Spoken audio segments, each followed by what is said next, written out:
In this video, we'll be installing World of Warcraft on the Steam Deck in SteamOS, so we can play with gamepad controls in gaming mode, using a free-to-download mod. And I'll be showing how to set this up and giving a brief overview of how the mod works and getting started with basic functionality and configuration. Before we begin, we need to make sure our Steam Deck internal drive or microSD card has 140GB of free space available to download and install the full game.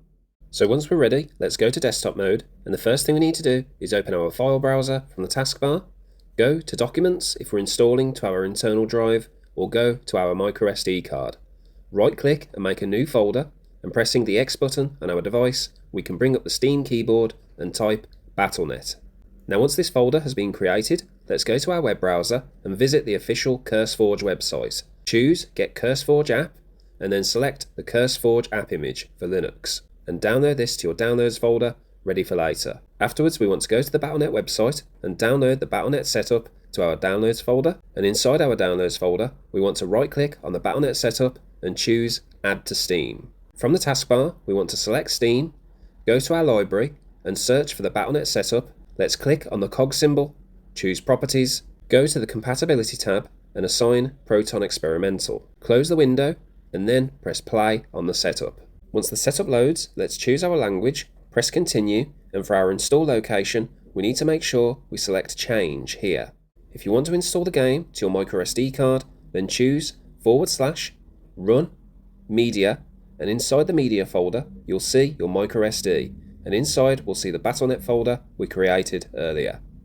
So just click on this once and choose select folder. If you want to install the game to your internal drive like me, then we're going to choose /home, deck, documents, and the BattleNet folder we created earlier, and then select folder. And now we can press continue, wait for the initial setup to finish, and when the login loads, we want to close this and press stop inside Steam. Now let's go to our BattleNet folder inside documents or our microSD card and go inside the newly created BattleNet folder. And inside we need to right click on BattleNet Launcher.exe specifically and choose Add to Steam. And when we go back to Steam, we should see it appear in our library, where we want to just choose the cog symbol, Properties, Compatibility, and assign Proton Experimental again. And we can quickly use this moment to rename the launcher to just BattleNet or World of Warcraft. Now close the window, and here we want to press play, wait a few seconds, and then press stop. If the app already launched, just go ahead, close, and return to the desktop. And once it's closed, let's return to gaming mode. And when we're in gaming mode, we should see the BattleNet launcher waiting for us, and we want to select this, press play, and when the login loads, let's tap inside the field and our keyboard should automatically appear. But if it doesn't, just press the Steam and X button together. Let's log in with our email, but on the password screen, we want to make sure to check the box, Keep Me Logged In at the bottom. And now, when we're on the BattleNet home screen, we're going to find World of Warcraft, press Install, ignore the warning, and press Install again. And for our install location, we're going to select Change folder in the top right, and for microSD card, we're going to navigate to /run media, the microSD folder, and choose the first BattleNet folder. And for our internal drive, let's choose /home, deck, documents, and the first BattleNet folder. And when we press open, we'll see our install location path, and we can go ahead and press Start Install. And from here, it's recommended to wait for the full game to download, which, depending on your internet speed, can vary. But once the game is fully downloaded, we're going to press the Steam button, exit game, press the Steam button again, power, and go back to desktop mode. And in desktop mode, we want to go to our downloads folder and run the CurseForge app image we downloaded at the start of this guide. And if you already have mods and want to log in, go ahead and try this, but it may be the case that the login doesn't work as expected, which is due to a bug with the login handshake between the app and web browser. So if that happens, just continue as guest for now. Inside CurseForge, we're going to select World of Warcraft and choose Locate Game at the bottom, followed by Manually Add a Game. And we're going to navigate to either our microSD or Documents folder. Go inside the BattleNet folder, where we want to click once on the World of Warcraft folder and choose Open. Here we'll get a success message appear, and in the search bar at the top, we're just going to press X to open our Steam keyboard and type console. And not too far down the list, we'll see an add-on mod called ConsolePort, which we want to select Install, and inside my add-ons, we'll see it there so we know it's installed.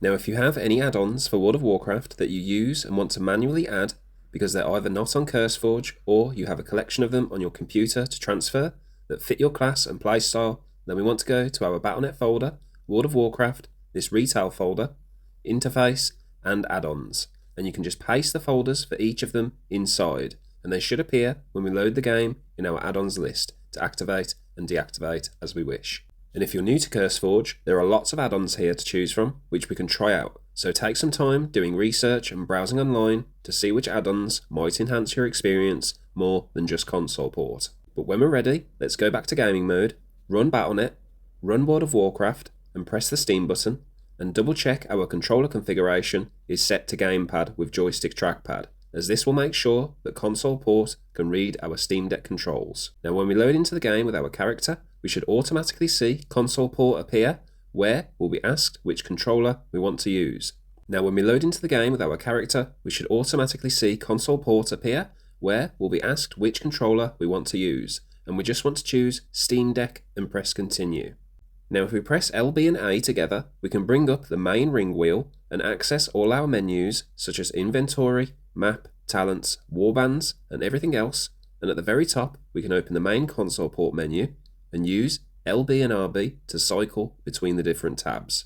But first we want to take a quick look at the Guide tab, which shows the Steam Deck layout, and in here we want to spend a good chunk of time customizing our bindings to the actions we use with our character in-game, and testing them out so we get a good feel for everything and our action bars for our abilities.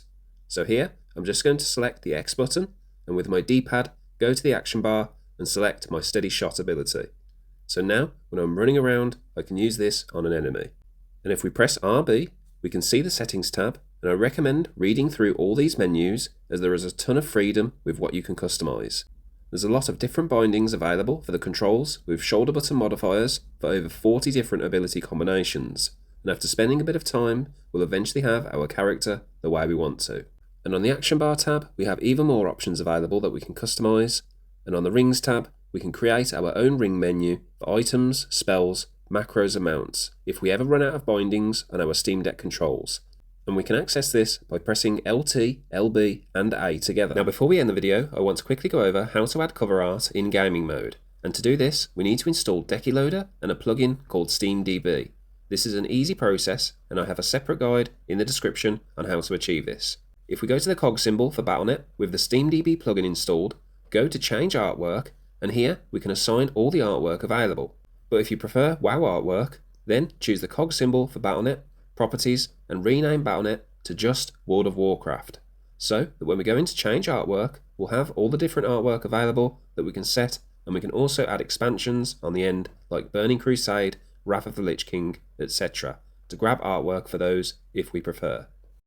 Now I hope this guide helped you with getting started setting up World of Warcraft on the Steam Deck with ConsolePort.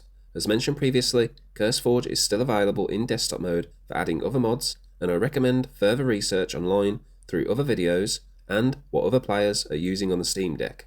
And if you find out anything that's working well for you that might benefit others and is worth sharing, please drop a comment below, as it would be great to hear about your experience.